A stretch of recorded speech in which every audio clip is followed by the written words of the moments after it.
The act of living at Canuck Place is never taken for granted. As the complexity of care for children and the number of families continues to grow, our organization continues to strive to meet their needs and focus on the moments that matter for families. In this past year alone, we had an 11% increase in the kids and families that we serve.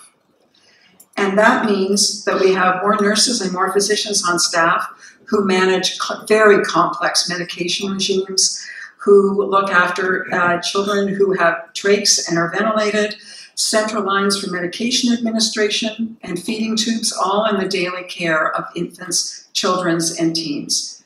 And as Lee mentioned earlier, over 40% of the 670 kids and families on the Canuck Place program are from the Fraser Valley. And we know from population projections that that number is going to grow, or that percentage is going to grow to 50% in just 3 years by the year 2020. That's why we are here in the Fraser Valley. Family's journey with a child with a life-threatening illness is a path that no one wants to take. It also takes a very special kind of love to know that loss will accompany this too soon. These families' lives are filled with challenges, but with your support, Canuck Place is with them every step of the way. As one of our counselors said, love is in the relationships between people. It transcends everything else, transcends sickness, it transcends loss. And its essence is that it's the love between people that provides an intangible but necessary part of life. So let me tell you some of the ways that I see love at Canuck Place. A few months ago, young parents who live in Prince George walked through the doors of the hospice, but not for the first time.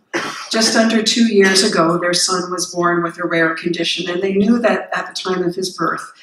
And he received care from our team for pain and symptom management, for medical respite, and then the parents and their son stayed in the hospice for over a month when the little guy was at the end of his life.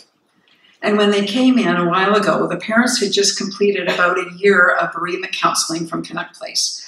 And as they walked into the kitchen, mom and dad wore necklaces. And on those necklaces made by our rec therapy team hold the fingerprints of their son.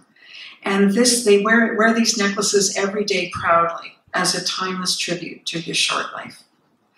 And as they walked in, Mom and Dad also proudly introduced their 6-month-old daughter to us. And they wanted their daughter to know that she had a brother, that he lived for 9 months, that he was loved, that he loved to be held, and that she would have loved him too. And these are the moments for our families, but also for our staff, to see hope renewed and family ties endure. Sometimes love